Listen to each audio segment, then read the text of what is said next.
All right, welcome in. I'm the Kodiak, and today I'm here to talk about why the Cowboys should let Dak walk after 2024. This team is in a really, really tough situation. Before we get into it, leave a like if you enjoy, subscribe if you're not already.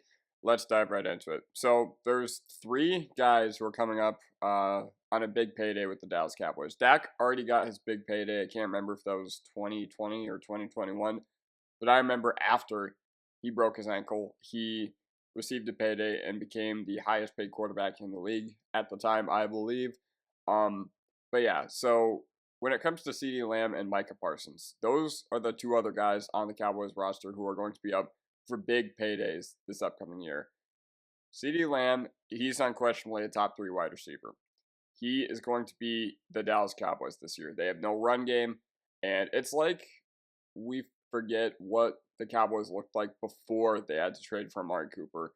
You'll just end up having to pay more down the road with either a big contract or picks for whoever you have to trade for to replace the void that CeeDee Lamb has left on the team.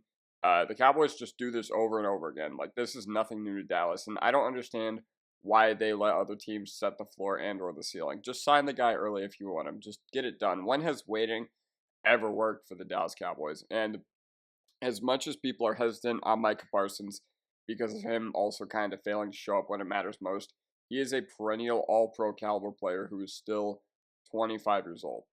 And a guy who completely revamps the defense of the Cowboys. I remember they were not a good defense in 2020, and they ended up turning it around in 2021. They got more sacks, more takeaways, just overall controlled the game a lot better because of the fact that Micah Parsons had been on their team. And yeah, sure, they have some pieces. They do have, Bland. They do have Diggs.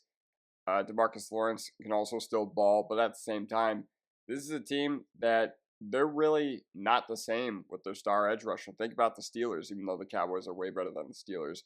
If Micah Parsons is not on the Cowboys, he completely changes the identity. It completely changes the identity of what they can do, completely changes the idea of what they can play. And honestly, without Dan Quinn, I'm expecting the Cowboys to regress on the defensive side of the ball anyway. Yes, I understand that Dan Quinn, he really wasn't all that as a head coach in Atlanta, but he was a very, very good defensive coordinator and one of the leaders of the Cowboys defense. The guy calling the signals for the past 3 years, and they looked very, very, very good. Now we get to Dak Prescott, a guy who is not good enough to want to get rid of. Let me just say, I am a huge fan of Dak Prescott, but he is a guy that's not good enough to get rid of. He's good enough to win you games and ruin your draft stock, but he gets too much money. And while it's happening, it does cripple your franchise because it doesn't allow you to get a viable replacement for him. And I do think Dak is a great quarterback. I don't really pay attention to box score stats, but I can assume that over the past 5-6 years, if you look at the top 5 passing yardage leaders, top 10 touchdowns, or top 5 touchdowns leaders on any given year, Dak is probably, if he's not there, he's at least up there. He has given the Cowboys MVP level play for several parts of his career. But if McCarthy is still your head coach going into the important games in January, a guy who was the head coach of the Green Bay dynasty that never was, you're just wasting Dak Prescott's best years. And Trevor Lawrence, just look at the contract he signed. It's egregiously bad. And Dak has more of a proven track record of success. So you would have to pay Dak Prescott more than T-Law got. And I know that Dak deserves it more than T-Law did. But the people who support Dak being re-signed by the Cowboys are the ones that are like, well, who are you going to get if you replace him? Acting as if one of the least successful teams over the past 28 years or so has something to lose. And you could argue that in the modern NFL, it's better to have a Johnny Manziel who you can move off quickly rather than a Dak who time and time again proves that he can't get it done in the big moment. And I say this as a huge fan of Dak Prescott and a defender of him for many years.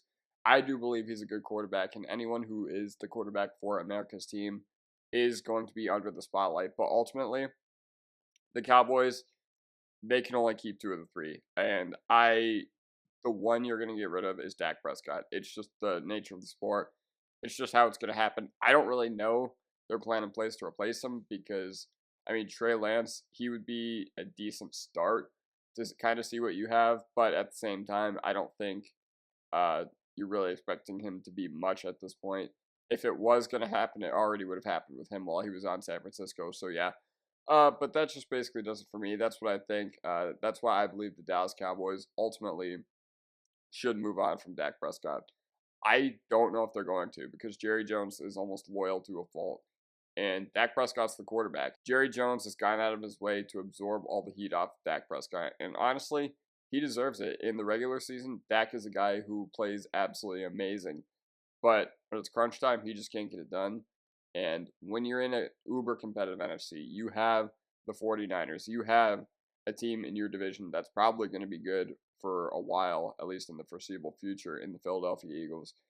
And to be completely blunt, Dak Prescott just can't get it done in the playoffs. So this past year was kind of what sold me on moving off him. If he had, taken them to their conference championship or the Super Bowl, I probably would have been like, yeah, whatever. I do think you should pay him, but they might pay him a transitional deal, which wouldn't be the worst thing in the world, but ultimately, it's probably still going to be another 4 or 5 year extension for Dak, and I don't know who he goes to. I don't know who he goes to if he does leave the Cowboys. I mean, the Steelers do have a lot of cap space next year, but yeah.